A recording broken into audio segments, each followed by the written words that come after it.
Hi, my name is Val Campbell, and I wanted to take a minute and introduce this video to you. Now, this video came from a show that Brad Kranz and I did, talking about side hustles or side gigs and some ideas for people to be able to develop and build into income streams. Now, we oriented this show towards retirees, but this can be anybody. It can be a mom, it can be a student, this can be a retiree, it can be somebody that's been laid off or at home, or it can be somebody in the prime of their career who just wants insurance against a future business interruption. Do something that's fun, do something that builds something you own, a side gig, a side hustle. Now, let's talk about a couple of ideas, because Brad and I developed a few there just to show you how creative and fun you can be with it. But let's talk about some other ideas, okay? So construction and home repairs, travel and RV experiences, accounting, budgeting, and debt repair, business consulting and mentoring, sewing and quilting, gardening and farming, cooking, nutrition, computer skills, computer repairs, coaching somebody through fixing problems on their devices, gaming. A lot of people out there interested in gaming that would love to have some coaching, fitness, weight loss, and yoga, auto repairs, pet care, dog training, house cleaning hacks, breastfeeding or mom help, parenting of teens, arts and crafts, hunting, sports, and hiking, skiing. There's almost an endless source of subjects, and they don't actually even have to be things that you are currently an expert in. They can be something that you have an interest in learning, because if you've got an interest in learning about something, so do other people probably have that interest. So you just need to get in and get involved and get started learning about something, then share what you're learning with other people. There's so many different ways that you can develop side incomes based on your areas of interest or your skill sets. So I just wanted to introduce this concept and kind of share some of these ideas with you. And I want to thank jewelbook.com for sponsoring these shows, because this is a platform that specializes in helping you market your skills, your side hacks, or your side gigs, right? This is Val Campbell. Let's dive into the video. Yeah, today's topic, which is how do retirees create side income streams? What types of things can they do? How do they do that? Okay. And, I was thinking about this. We're the kind of the focal demographic in this conversation is going to be retirees, right? Okay. But really, no, I don't care what demographic you're in. If you're looking to create side income, side gigs, however you want to term that, make money from home, whatever the search string is, this process that you and I are going to go through right here, it applies to everybody. You can, the brainstorming. So if you're tuning into this, I hope you don't just say, well, that's just for retirees. No, we're going to go through a brainstorming process of coming up with ideas, and most of these ideas would apply to anybody. Brad, what are you thinking? Well, let me provide some context here. I'm gonna do a screen share because I pulled up an interesting article this morning. It's from about a year ago, but I wanted to share screen. Yep, barely. Yeah, I can't even read that. So if you look down at the bottom corner of the screen, there's a thing to expand. You can expand that to full size. Oh, there we go. Okay, so I found this was interesting, okay, because the road to retirement isn't an easy one today. The average couple needs nearly $740,000 to survive in retirement. I'm going to guess that depends where you're living in, et cetera, et cetera. According to America, in Seattle, that would be per year. Yeah, that's not a big nest egg, but this was interesting. Households aged 50 to 55 have only saved, rounded up, 125,000, and households aged 56 to 61 are only slightly ahead with 164,000. Okay, but they're saying despite these dismal numbers, the gig economy spells good news for seniors. Okay, and we can stop sharing there, I guess. So let me ask you a question. Yeah.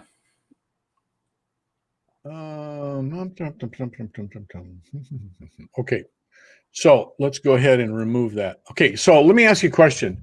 Mm-hmm. This article was from June 25th, 2019. So yeah, a Yep. little more than a year ago.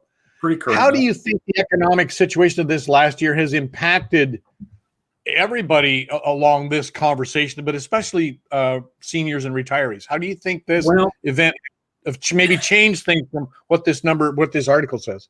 Well, we have a little thing out there, and I wanted to expand on this for a minute or so because the whole thing, I'm not as optimistic as where they're going with this article, and I'll tell you why. Number one, we have a thing called 401k. It came out in 1978. It was originally intended for a place for executives that got significant bonuses to place it so they didn't get taxed on that amount.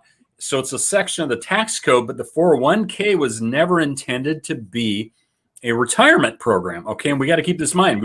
That's very little known about that. Second part of that is nothing within a 401k is guaranteed. Absolutely nothing. It's a defined contribution. Your employer may or may not match, but it's up to you to put the money in, but the interest rate's not guaranteed.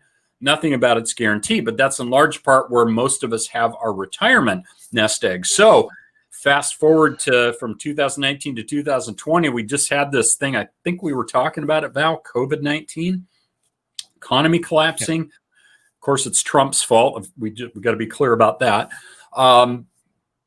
401ks went down. They took big dips. I'll say someone went down to about 201k. So if you had 125 to 165,000, that all of a sudden has dipped. The market's gone back up. We're about even to where we were at this point last year.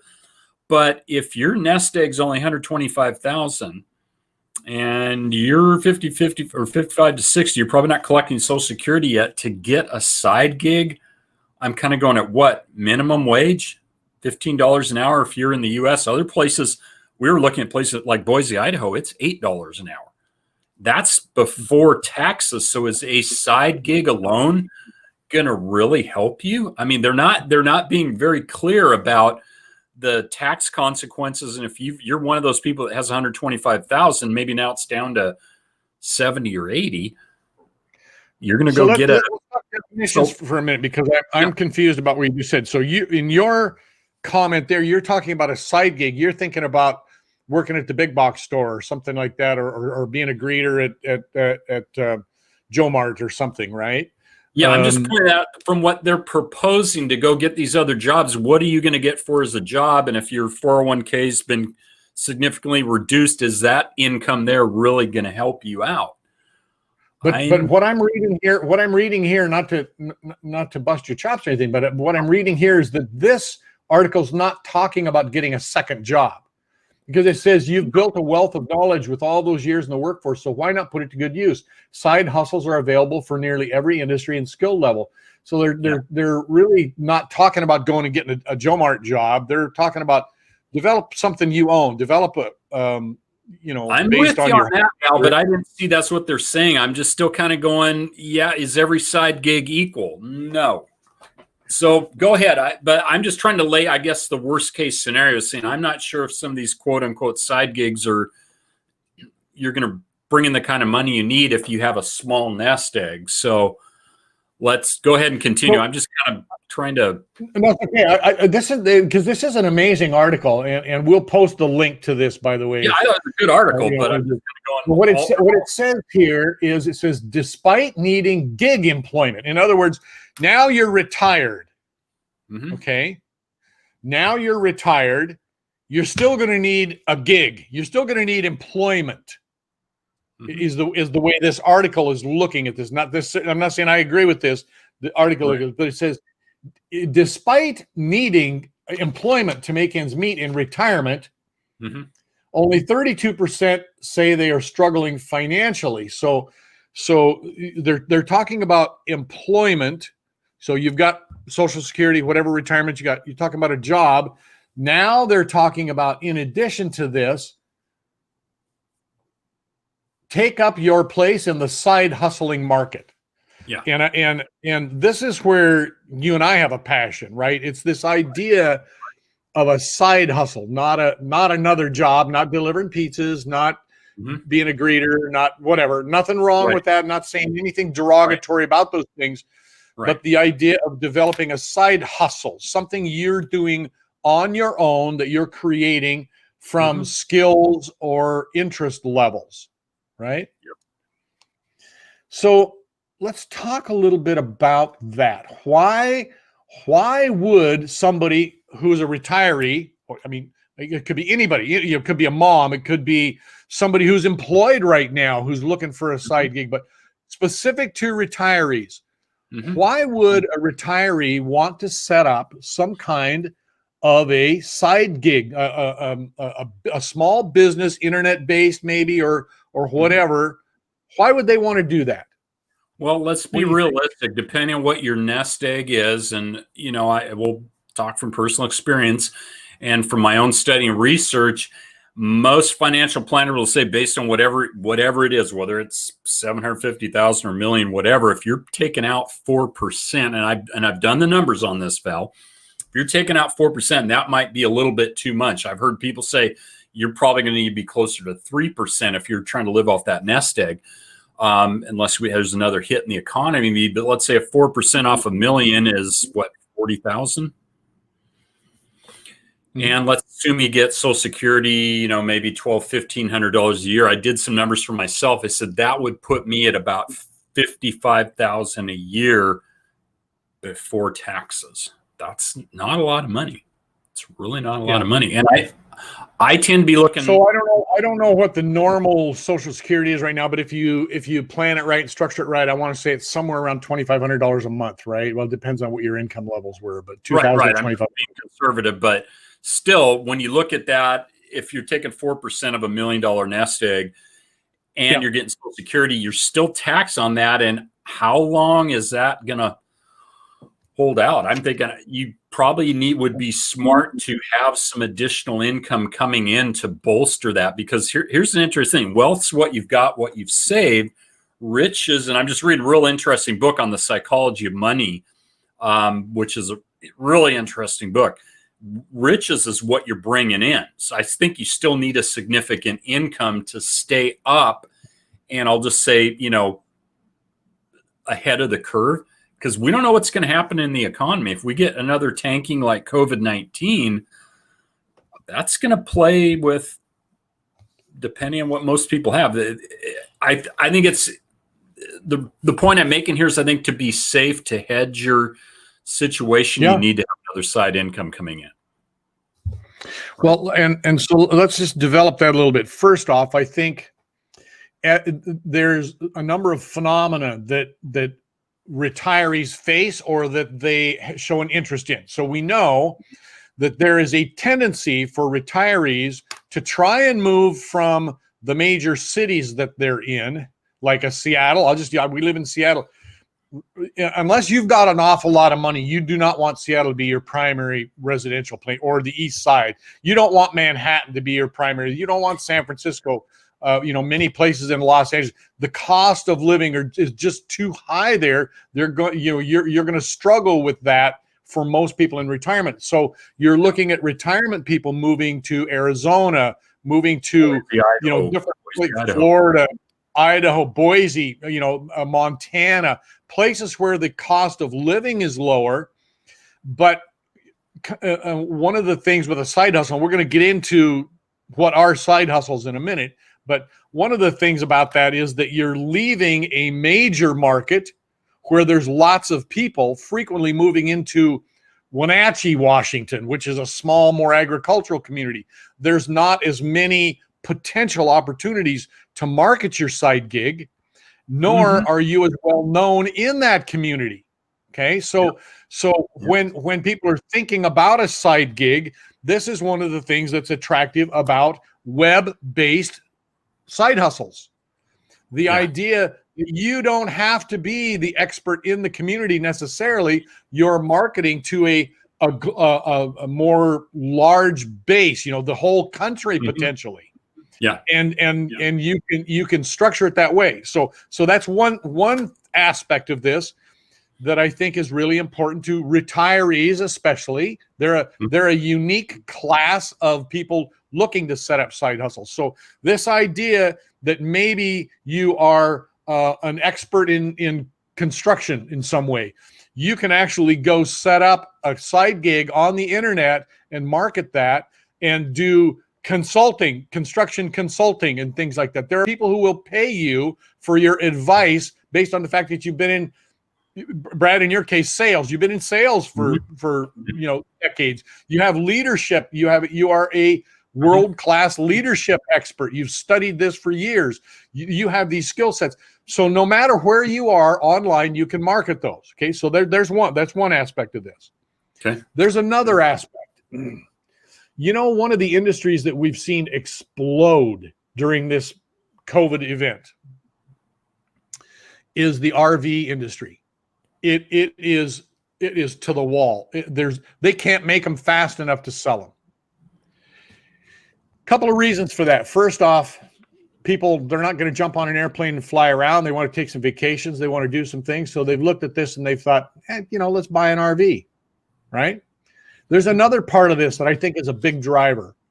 Retirees who looked at this situation, they found themselves unemployed. They found themselves retired.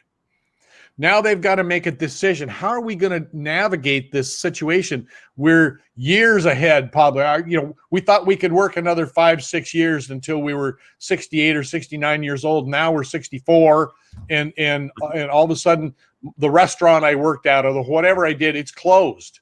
The movie theater, the whatever, it's closed. Now I'm out in the market competing at 64 years old. I'm out competing with 24-year-olds coming out of college. I'm not very competitive in that environment, even though I've got way more experience. That dynamic, I'm not as competitive. So a lot of these people are saying, I guess I'm going to retire or partly retire. And they're sitting on a home. Home sales are still pretty high, especially in the suburbs, because people are looking to move out of the cities into the suburbs. They don't want to be in Seattle. A lot of people do not want to be in Seattle right now. Yeah, it's a mess. Boeing doesn't want to be in Seattle. No, the Amazon moved. Moved. Yeah, thanks, Jay. Thanks, whoever that woman. I don't live in Seattle proper, so whoever the mayor and Sawat or whatever her name is, the city council. They've destroyed that city. Amazon moved 40,000 people. They took out more than 1 million square feet of office space right across Lake Washington in Bellevue and moved. They just like that snapped their fingers and said, okay, 40,000 people, you're going to work from home. You're moving. We're going to Bellevue. Figure it out.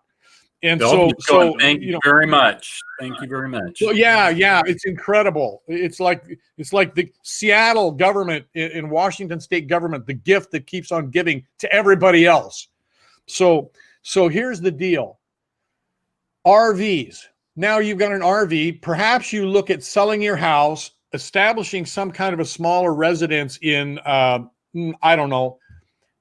South Dakota, because the tax structure is really good. That becomes your domicile. Yeah, you don't necessarily live there. Your RV's registered there. You got a 40-foot RV, or you've got a small house. I got a buddy that's a retired architect. He has a very small house in Arizona.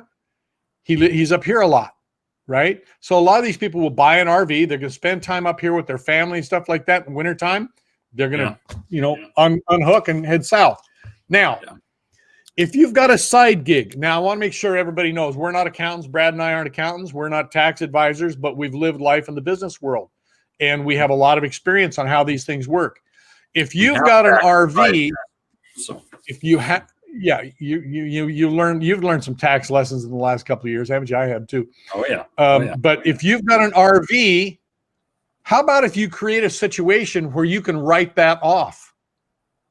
You can travel right off your travel expenses, write that off, because you now have an internet-based business, and you might even have the opportunity to travel to some of these places and interact with your consulting clients or your whatever. But no matter where you are, you've got the ability. Your residence now is mobile, and you can create legitimate tax deductions to write off your living expenses, convert those living expenses to business expenses legitimately as appropriate, consult with your Mhm. tax advisor.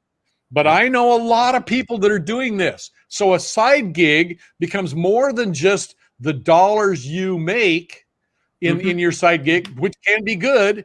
It also becomes a way of protecting your retirement income asset. Right, because you have deductions. The average person, we've talked about this multiple times. If you're not self-employed, if you don't have a business, you really cannot take advantage of the tax system, especially as it's set up if you're an employee. That's why I was being so down on just having a quote unquote side gig, because you just have another job. You really can't deduct anything with that, and that income's fully taxable. So a side gig, aside from the fact, and the other point that article did make, Val, which I'm going to insert here, is the power of social media. I didn't think they did it justice, but I'm going to say something that Gary Vaynerchuk has said, and he says if you're not using social media now in 2020, you're irrelevant. And he's 100% right, like it or not. The internet's there; it's at its peak, and I shun all these articles that slam the negativity of it. They're watching us and tracking us. I don't care. I'm looking at it from a business standpoint. How about if you look at it from a business standpoint, what you can do? It's amazing. I mean, we just brought in a new person that watched a video that we shot on YouTube, signed up from New Jersey. We've had a few Zoom meetings, and the guy's sharp and excited. He found me. Is that powerful or what? How much money did I spend to market that? I did 6 videos with a business partner and 1 with you, Val. So I'm just saying social media is underrated as a medium to get out there and reach people. But again, back to your point, having a business, if you want to do an RV, great. Now you can deduct some of these things, and you don't take the full burden of the tax rate wherever it is you might live. So. Well, I want to point out something here that's in this article, and I want to update this a little bit. Okay. It says if you're interested in ongoing freelance work that utilizes your professional chops, these sites can connect you with reputable sources. And there's a list of some job sites here. These are mostly social media sites. There are also service micro job sites like Fiverr and TaskRabbit and Amazon Delivery and things like that. But I want to throw, and I remember this is about a year old, and there are some new sites that have come on that are hugely helpful with this. Or let's say, because they're new sites, will be within the next couple of years, these are going to be some of the focal points, and jewelbook.com is one of those. And just so you know, I'm very excited about jewelbook.com and what that promises to be. But that's another place where people can market skill sets. Yeah. They can market skill sets and connect with people who are willing to pay them for those. So let's talk about some of these skill sets. What are some of the kinds of things that retirees or non-retirees, even if you just want to set up a second gig, a side gig, you can start putting money from your side gig away into your retirement. You can build that part of your business up. And there's a lot of things you can do with that. And I'm throwing some ideas out here, like you can create videos and video books, vlogs and things like that, and actually sell those. You can sell content like that. And so you make it. Yeah. You make it once. Go ahead. What's that? You make the content summit last week. And the big focus of them was about how to market, and it wasn't particularly me, but how to market your courses. You can set up courses and market them online from your expertise. And speaking of jewelbook.com, Jewelbook is specifically set up. There's a part of Jewelbook that's specifically set up to allow people to market course content in books, online books and things like that. So there is a whole world of things out there. Yeah. Let's say somebody is a subject matter expert and they want to, let's just, because I spent a life in the construction industry. Let's say that you've got a construction background, but it can be anything but construction. You can literally sit down, if you enjoy writing, you can sit down and write content about the process of remodeling your home or something like that. And you can literally market that and sell it, or you can do webinars like this. I mean, there's so many things you can do. You can have people book your time and pay for your time up front on a credit card or whatever.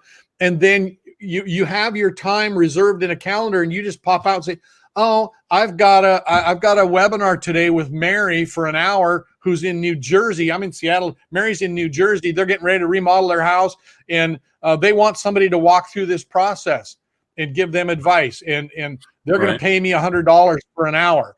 And so there's all of these different ways that people can use social media and websites and to develop side gigs based on their skill sets and experience. But let's talk about some of those. So we talked about construction, right? Mm-hmm. So if you've got a construction background, there are I don't know, millions of people out there building and remodeling and doing things in their kitchen. A lot of them want to be do-it-yourselfers. They want to try and save a couple of bucks and do it themselves, but they don't know exactly how to do that. That's not their skill set. So they would be way money ahead if they're going to do it themselves, to pay somebody a couple $100 to walk them through the process and lay it all out so that they don't have that learning curve. People in construction can do that. But think about all of the other areas that same idea applies to. They could be quilters. They could be wanting to learn how to sew. They can be, one of my big things that I think there should be way more people doing is actually online cooking classes. How many people are cooking from home right now? Lot. They're not, and how many people are not going to the theaters and things like that for entertainment? They're turning to home. I just heard a thing the other day. There is a serious discussion right now. The entire theater industry might be dead. It might be gone. And in the not too distant future, we're going to be telling our grandkids, hey, we used to go to these buildings and everybody'd sit in this building and watch a movie, and they're going to be going, what? This is going to be like rotary dial telephones. They're going to say, really? Well, don't you just watch it stream it on your device or whatever?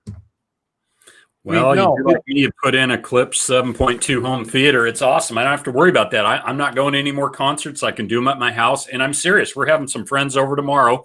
Going to watch Furious 7. I got it on Blu-ray, but in the comfort of your own home, man. Yeah. Now, the point I want to make about all this, because with the COVID-19 shutdown, the work from home, I really see that stuff like this interactive stuff, whether it's cooking classes or whatever, you've got to be a part of it. We're part of a paradigm shift here with what's going on. I really believe that this is how the future is going to be. Well, right? and people are tending to talk about the negative side of that. And one of the things you and I always do is try and talk about the opportunities. Here, somebody says, oh my gosh, the restaurant industry's down. We've lost millions of restaurants. I'm in the restaurant industry.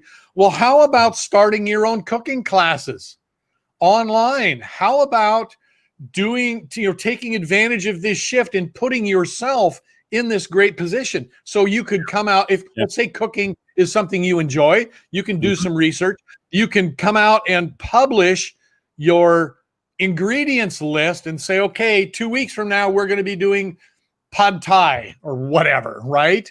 Yeah. And if you're from the Philippines, lumpia. 2 weeks from now we're going to be doing lumpia. So here's your ingredients. Get those ingredients and have them ready.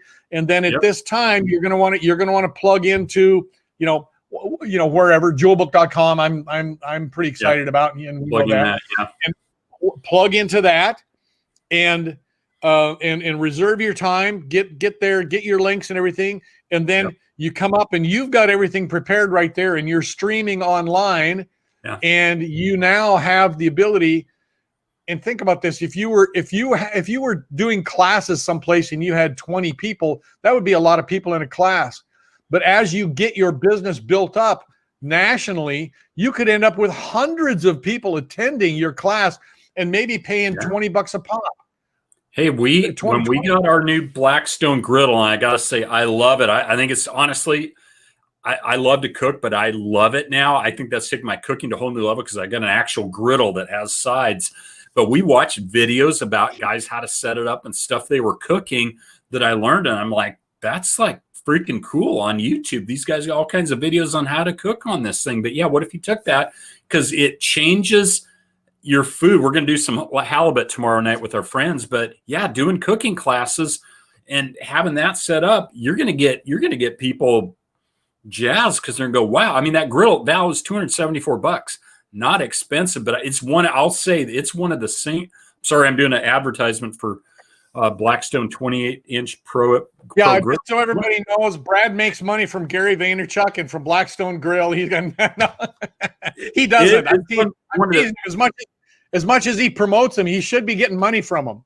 I know, but it's one about the single most best investments I made. I mean, I love it. Cooking on that thing is like awesome. But yeah, if you did videos, and some of these people have done some pretty good ones, it's like, wow, these guys know what they're doing. But yeah, you could market that. If you're a chef with passion, you got the right setup. Yeah, I'd like to learn how to do whatever recipes on this thing I bought. And I think a lot of other people would too. Let's analyze this for a minute. Okay, let's think about this. We're talking about setting up some kind of a side gig. We're talking about thinking about how to take advantage of a mega trend. Yep. Now, for the cost of $275, you can buy this grill. Mm-hmm. And I'm gonna move here and I'm gonna grab something, okay, so people can see. You got it. You got it. Now, I wasn't really prepared for this. I don't know if everybody can see this. This is a tripod. Okay, this is a mic stand. Not expensive. This is an inexpensive mic stand, right? And what I've got on the head of this, I've got a head that holds a camera, that'll hold a phone, holds a device. You could use this with your iPhone, with your Android device. Yep. You can stream your videos using devices like StreamYard, sites like StreamYard or Zoom. Yep. Now what you've done is you've created a legitimate tax write-off for your Blackstone grill. Just one example. Your Blackstone grill, your iPhone, your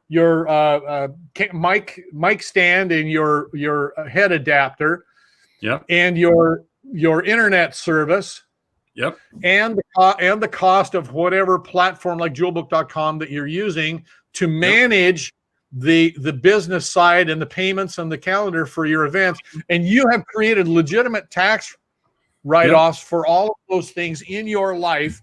Right. And for a relatively small cost, you have started a business that has the potential of making thousands of dollars per week as you get it built up for a cost of, let's say you've already got a phone, most people do, but let's say for a cost of less than $1,000 to start a business. Yeah. You can write off parts of your home. You can write off your food and your ingredients list. I mean, there's so many different things that you can write off here if you're keeping track of your expenses. And that's a pretty small investment, if you want to call it that, to start a business. And every part of it is a tax write-off. There is no part of that you need to depreciate over an extended period of time. It's an immediate tax write-off. No, most of the tech stuff, the microphone, I've got a softbox light now, which really helps with the light, the HD camera. It's pretty cheap, so you don't have to spend an arm and a leg, but you can do good video quality. And if you know what you're doing, it's just getting your message. You could use Instagram. I just jumped on Instagram here a few weeks ago. I'm learning that and using that now as a platform. But if you put out good content, Val, here's the thing, and you know this, and I know this, if you put out good content, you will get people's attention. Well, absolutely. And you do have to learn a little bit about how to create titles and some of those things. But again, you and I actually have videos and content out about that on our platforms, and many people do. So this is not you don't have to be one of the wizards to be able to figure this stuff out. This is really, really simple stuff in this day and age. And by the way, let's say you're a retiree, back to our subject, and you feel like you have some technical, some lack of technical skills in these areas. Can I just tell you, all you've got to do is put a message out there on Facebook that you're looking for some high school kid or something like that to help walk through these things, Yeah. and you'll pay him $50 or something like that. And Yeah. and these young people, every 14, 15-year-old kid knows how to do this stuff. This is not difficult. So it's easy to get those skill sets. But there's other stuff, I'll tell you real quick. I mean, just taking advantage of resources. You have to be resourceful. I think you have to have a certain amount of ability to read or research to learn on your own. But this Teachable Summit I went to last week, the week before, was through some of my Facebook feed. Gary Vaynerchuk was the featured speaker on Thursday for half an hour Q&A. That got my attention. But guess what? I sat in on a gal who's a global Instagram strategist for half an hour. I learned a ton. I took 4 pages of notes on that. I'm starting to utilize that. Guess what? I'm shooting 3 videos off the content I learned there about social media. Another gal did a half-hour thing about how to shoot videos. Nothing real in depth, or you don't need much more than what we've got, but just basic stuff. And it cost me $29, Val. Each of these sessions would have been a bargain at $29. I didn't sit in the whole 3 days, but 5 different sessions for $29. Again, tax write-off. But the information's out there. If you're resourceful, you can find people that are experts that'll walk you through this stuff. And then it's a matter of taking it and applying it. But it's amazing. Could we have done this 10 years ago? No. I mean, let's put some numbers on that so people understand what we're talking about. And let's put it in terms of, let's say you're sitting and watching this. Think about yourself. Think about what you just said, $29, and you went online and you paid $29 to register for this thing, and you had potentially days of different modules. Yep. So how many people, what do you think, how many people do you think, maybe they said, how many people attended that for $29? I'm trying to remember the feed there was several thousand people. This was worldwide. I mean, the comments there, you watch the chat, there's people from literally all over the world attending these. So I'm going to say thousands of people sat in on it. So let's say there were 3,000 people at $29. That's roughly $90,000. Probably more than that. I'm going to guess it was way more than that. But there was people from all over the world. Just as an example, let's say that you're sitting and you're watching this and you're thinking about building up a little business, and you're thinking, gee, who would be interested in watching me grill from my Blackstone? We're just using one, if you don't feel like you've got a talent or a skill, you can create one. You can get your grill. You can go learn how to use your grill. You can, and it could be anything. It could be any kind of a tool. All right. But we just picked that one because you happen to have one. Yep. And you can learn how to do it, and you can create a brand new skill set for yourself. You don't even need to be an expert. You can study up on it week by week by week. And as long as you're 2 weeks ahead of whatever the next class you're doing, you are an expert. Yeah. But let's just say that you were charging, let's just say you're charging $25 per lesson, per person. Okay. And you're going to do this on a weekly basis. I think there's probably quite a few people, and people would have to play with, how many people do you have at $10 versus how many people do you have at $25? Figure out, it's a business. You can figure out where your price points are. But let's say over a period of 6 months, you were able to build that up to where you had 1,000 people around the United States per week watching your streaming. 1,000 people is not a lot in this business. That's not a lot. No. 1,000 people per week. That's $25,000. $25,000 per week. Let's just say it's 100 people. 100 people is nothing in this around the United States. That's 2,500 people per week, or $2,500 per week at $25. And you think you might get more if it was? You think you might get more if it was $15? Yeah, you're going to get more people at $15, right? Post them on YouTube. Val, what's so amazing about this, out of the content that I got from and learned from, I'm recycling 3 of those segments with my own take on them, and I'm doing 3 videos on social media tips off of that stuff. I'm giving credit to where the original of the information, but I'm doing my own take on it. And it's like, what's that worth? What if you put your cooking class, posted the YouTube videos on that? I mean, you don't think you might get some more people that would go, yeah. I mean, yeah, we're talking, so what are some of the kinds of things that people might have experience in? How about woodworking and working with tools if you have a construction background? How about let's say you're an estimator or a project manager and you're retired. How about estimating materials for a remodel if you're a do-it-yourselfer? How about skill sets on doing different things? You could do a video. You could paint your bathroom. Do a video of it. Walk everybody through that as a side gig coaching video. Write off all your materials and everything for painting your bathroom. It's a part of a legitimate business expense, and you can go item by item through your house if you wanted to. Yeah. If you let's say you wanted to buy a home and flip it in this market, and you had the skills to do that, you could do this. Make videos of everything you're doing step by step through this house. Write the whole thing off potentially as a business expense. Consult with your tax person, but I'm pretty sure about this. And then you sell your house. You got multiple layers of tax deductions and possibilities here. I mean, you can, let's say you're a quilter or you love to sew. You can do classes on those things and put out a materials list a couple of weeks before, so people can go to Joann Fabrics or wherever, Ben Franklin or wherever, and get the stuff, the hobby things, crafting stuff. I mean, there's lots of people that do this. They're looking for things to do from home that are inexpensive. $15 a piece to attend this is cheaper than going to a movie or going out to dinner.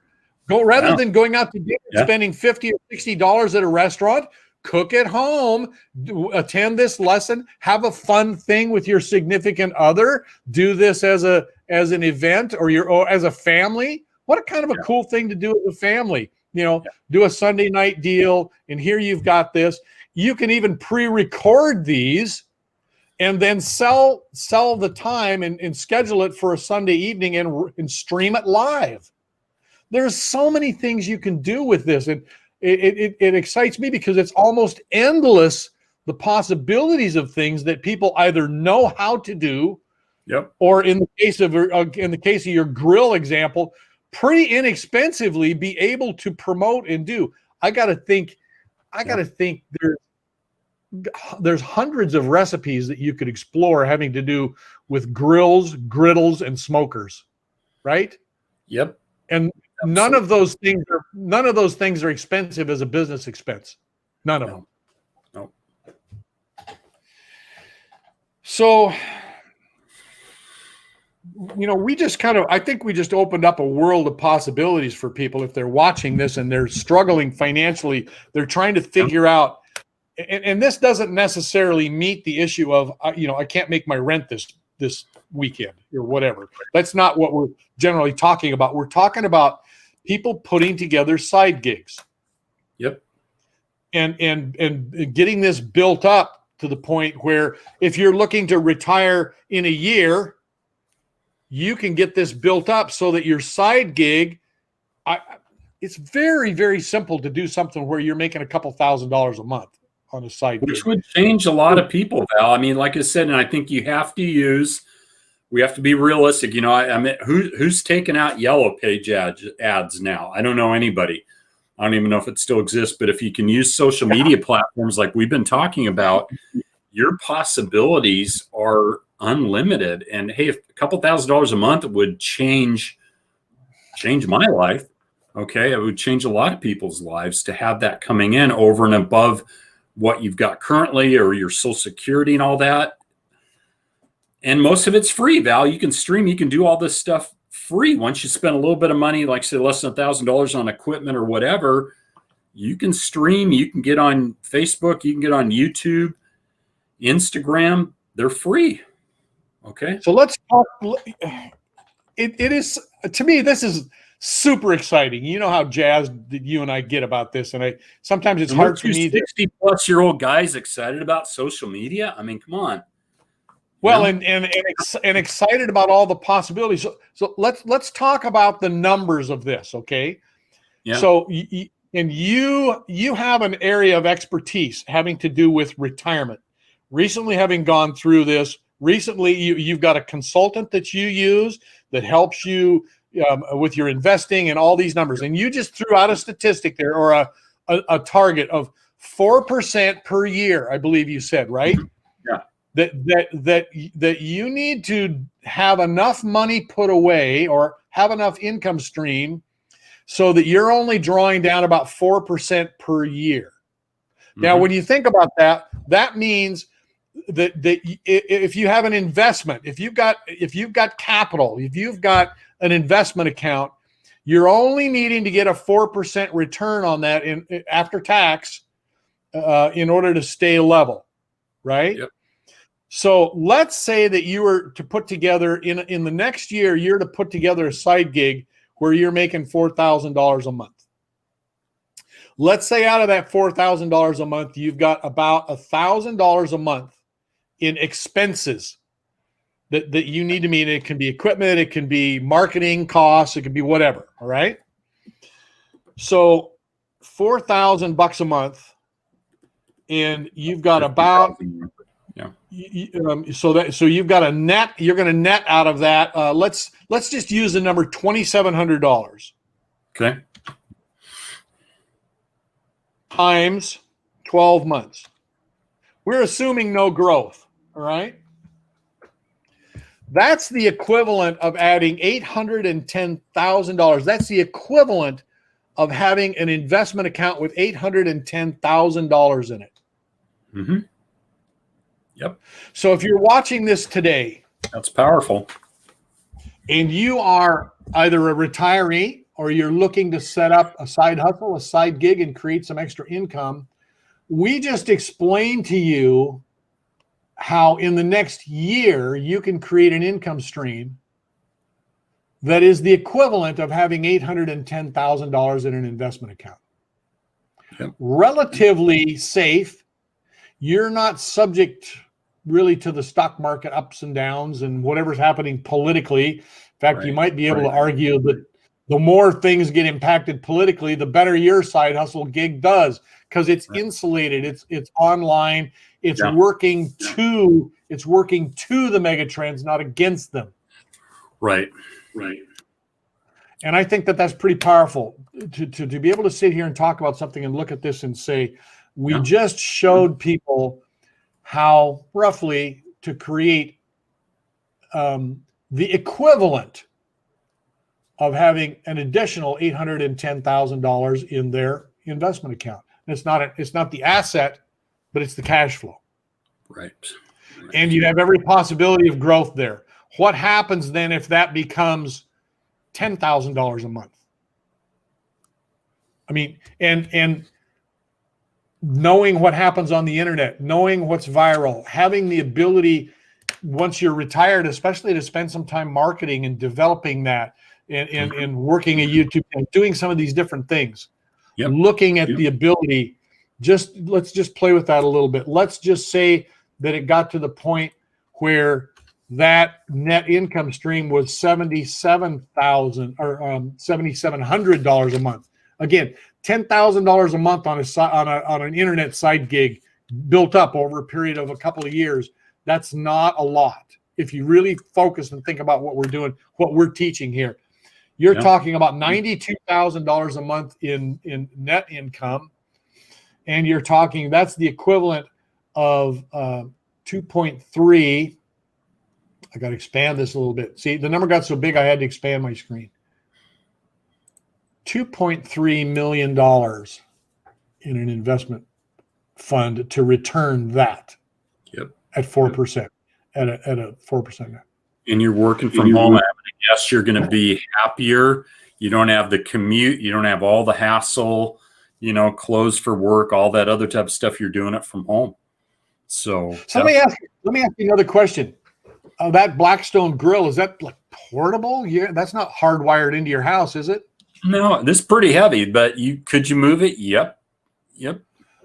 Do they have any of those that you could put on an RV, you know, maybe on the back of an RV or something like that? Or I think you know, with the right platform, I don't know all that stuff, you could probably do that. I mean, it's.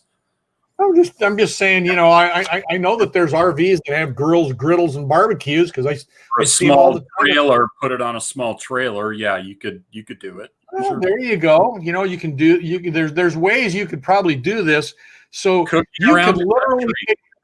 Yeah. you could literally take this on the road and develop a class that's in different locations every month and explore the tastes and the flavors from that location and potentially be able to write this off. Yeah, I'm on the Grand Canyon. I got my Blackstone griddle here. We're going to be doing whatever, and I'm cooking something up there. Yeah, I mean, the possibilities are unlimited. You go, you know, cooking in all 50 states, pick a picturesque location, and boom, there you go. Upload it. You just need your phone or something. It's all something you could have in your RV without much at all, and boom, you're. Where's he going next? Oh, he's going to this state. Is it there? Where are they going to go do it from? You know, I mean, there's a whole bunch of crazies. Now, Val, you're going to get me into shooting videos here in the fog, cooking on my Blackstone griddle. I didn't this morning, but been doing. I got the omelets down on that. It works nice. So I could see Brad's new channel right now. It's writing off your lifestyle, breakfast, lunch, and dinner with Brad Kranz. I'm pretty much the de facto chef now because we're cooking almost everything on our griddle. Joni doesn't have to cook anymore. I'm the guy because I'm like, hey, we got a griddle. Let's throw it on the griddle. Let's cook it up. And it's great. It's easy. I mean, it's easy. I've run through 2 tanks of gas in the last 3 months. About 1 a month now, probably slowing down with fall and winter coming, but heck. That just sounds like another write-off to me. I mean, and I'm excited about helping people stimulate their creative juices.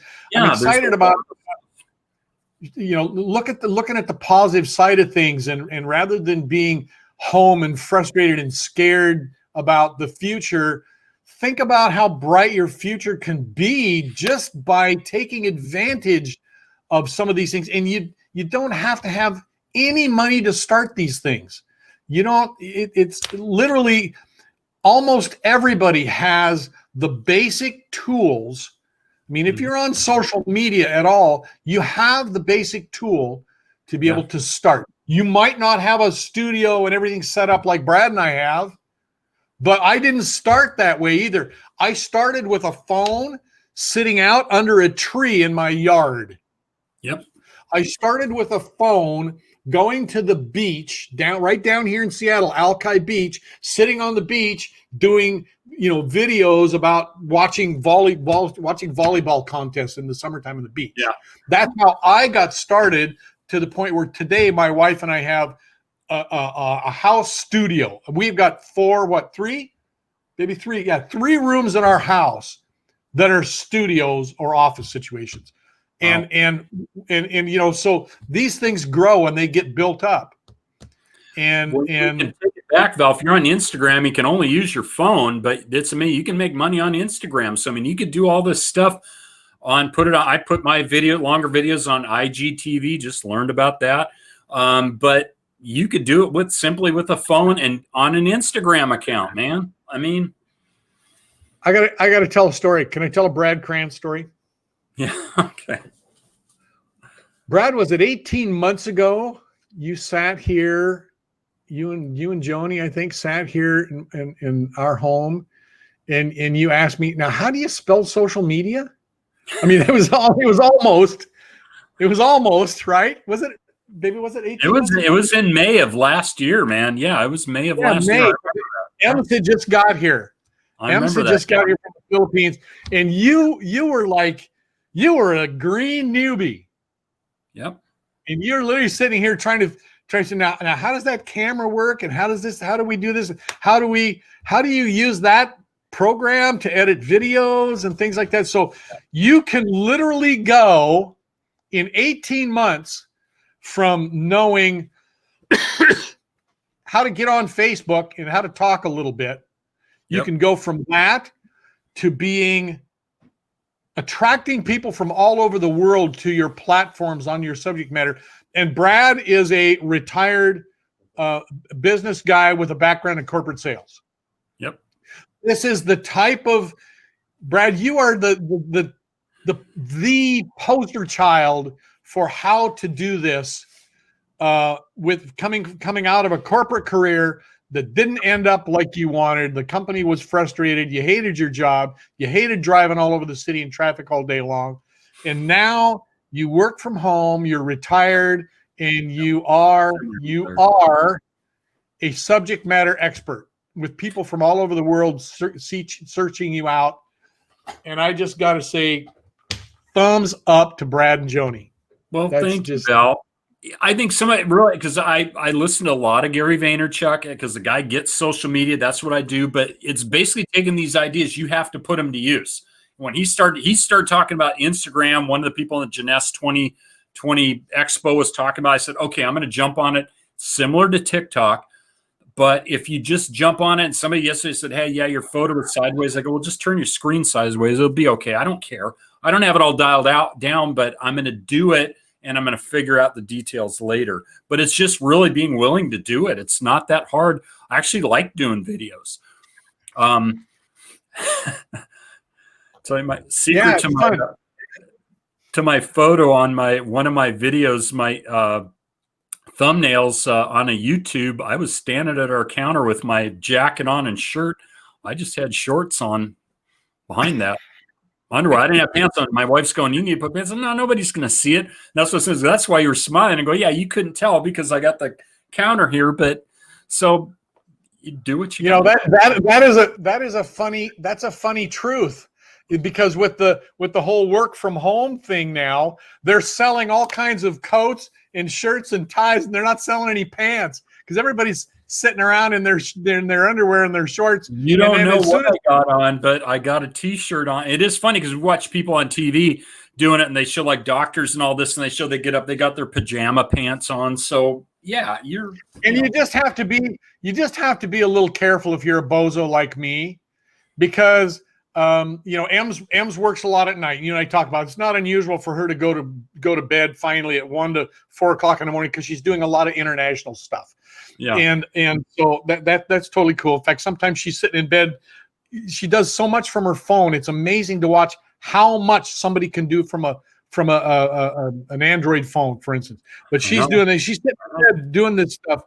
Anyway, so she gets up later in the morning than I do, right? So she comes down 3 days ago. She comes down and she looks at me and she says, "Your shirt's inside out."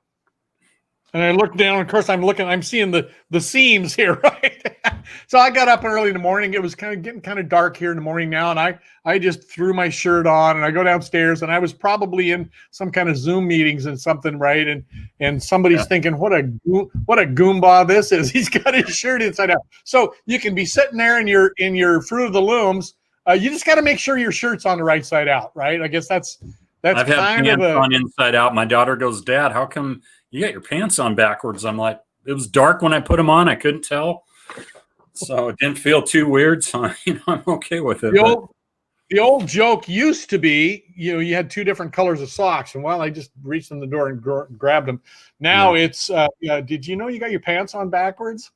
Anyway. I got my shirt on. It's on the right. You can see the Carhartt, so it's on the right way. So I'm good to go. There you go. Well, a lot of mine are just T-shirts, and so unless it's got a pocket or something, I miss it. You don't know what side you got it on. You're good to go. Well, that's the subject of. That's the subject of